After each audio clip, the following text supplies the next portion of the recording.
Welcome to today's episode of Amastrides title, The Table I Built. They asked her what she brought to the table. First she thought it was a joke.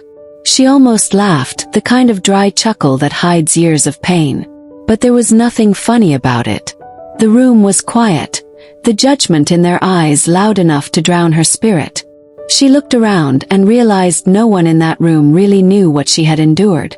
And that hurt more than the question itself. Amaka was 25 when she fell in love with Obinna. He was everything she imagined a good man to be.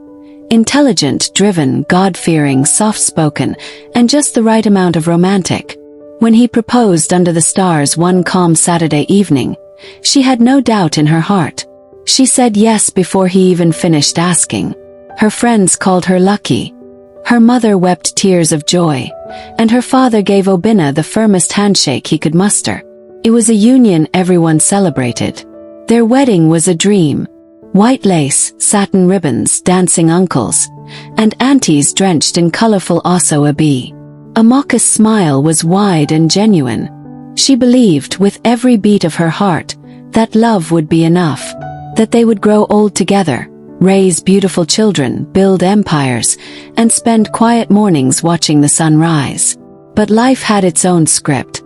The first few months were blissful. Obinna would call her in the middle of the day just to say, "I miss you." They cooked together, danced barefoot in the kitchen, made love with laughter, and talked about everything. Amaka cherished every moment. But as the seasons changed, so did the rhythm of their love. The pressure started quietly. Whispers from aunties, sideways glances from neighbors, prayers laced with suggestion. "God will complete your home soon," they would say, rubbing her stomach as if trying to force life into it. First, Amaka laughed it off. Then, she began counting her cycles. Every late period came with a flutter of hope. Every negative test crushed her spirit a little more. When the 2 red lines finally appeared, Amaka dropped to her knees and cried. Not just from joy but from exhaustion. The first trimester was brutal. Waves of nausea, unexplainable fatigue, constant hunger, and emotions that danced on a tightrope. Obinna tried to be supportive, but his patience wore thin quickly. He didn't understand why she was crying over spilled milk or why she refused to be touched some nights. Pregnancy changed her. Her once flat tummy swelled with life, but so did her fears. She was no longer the girl who giggled through pillow fights. She was now a vessel, a protector, and in many ways a prisoner of her own body. Labor was a war zone. 18 hours of searing pain, 4 drips, strangers between her legs, and nurses barking orders like she wasn't human. She screamed until her throat went hoarse. She begged for it to end. She bled. She nearly died. And then silence. Then a cry. Then her daughter, tiny, wrinkled, beautiful, was placed in her arms. The world paused. In that moment everything felt worth it. But that moment didn't last long. The reality of motherhood hit like a storm. Sleepless nights, cracked nipples, endless crying, diapers, puddles. Her body felt foreign, her thoughts foggy. She forgot when last she ate hot food. She forgot when last she had a full night's sleep. Everyone came to see the baby. No one asked how she was doing. Obinna, once attentive and doting, started staying out later. "Work is demanding," he said. But Amaka saw the detachment. The subtle irritation when the baby cried. The way he stared at his phone during conversations. He tried not to nag. She reminded herself he was adjusting too. As her daughter grew, so did the demands. From night feeds to tantrums. From lullabies to homework.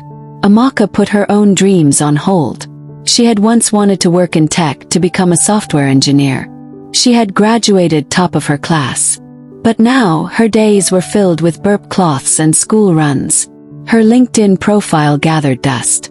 Her certifications expired. She was falling behind.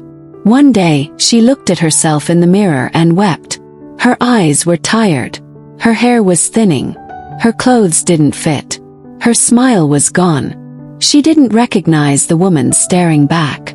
Then one afternoon while her daughter napped, Amaka opened her laptop. It was dusty from months of disuse. She clicked on a bookmarked link to an online course. And that was the beginning. In between diapers and dinner, she studied. At midnight, she read documentation and wrote code. During school hours, she built websites for small businesses. Slowly, she revived her career. She got a remote job. She began earning. Her confidence returned in trickles. She started buying herself little things: lipstick, books, even a silk scarf. And for the first time in years, she felt like Amaka again. Not just Mama Chioma or Obina's wife. But with growth came resentment. Obina didn't like the change. He accused her of neglecting the home. "You're always working," he complained. "You've changed." "I had to," she replied, "because I was losing myself." The fights became frequent, sometimes loud, sometimes silent. They still smiled at church. They still posed for family photos. But behind closed doors, they were strangers sharing a roof. Amaka tried to fix things. She prayed. She initiated date nights. She lowered her tone. She bore insults quietly. She cooked his favorite meals even on days she felt like collapsing. He tried everything. Then came the family meeting. Obina had complained. "She doesn't submit," he said. "She's too ambitious. The house is suffering." And then the question came. "What do you even bring to the table?" Amaka looked around the room. Aunties, uncles, in-laws, all of them staring at her like she had failed their son. Like her efforts meant nothing. Like she was just another woman who got too educated for her own good. She wanted to scream. To ask them if they knew what it meant to raise a child while nursing fever. If they had ever rocked a baby to sleep while answering work emails. If they understood the loneliness that came with being everything for everyone and nothing to herself. But instead she stood up, voice steady, eyes clear. "I brought life into this home. I carried a child in my womb, gave birth through pain that could have killed me. I nursed, I nurtured. I managed a household while building a career from scratch. I have stayed up nights doing assignments with our child and still showed up to work the next day. I have given love, patience, silence, and strength. I have held this family together in ways no one saw. I've cooked your meals, washed your clothes, carried emotional weights too heavy to speak about. I have kept going even when no one asked if I was okay. So, if you ask me what I bring to the table, hear me clearly. I am the table, the wood, nails, polish, the foundation. I built it with my own hands. And if you can't see that, then maybe you never deserved a seat in the first place." Silence. Nobody dared speak. Later that night, she tucked her daughter into bed, kissed her forehead, and sat by the window. The stars looked different. She remembered that night Obina proposed under a similar sky. Back then, she thought love was enough. Now she knew, love without respect is just noise. She opened her laptop again, this time to write her story. Not for validation, not for revenge, but for every woman who had been asked the same cruel question. For every mother who had forgotten her worth. For every wife who had become a shadow.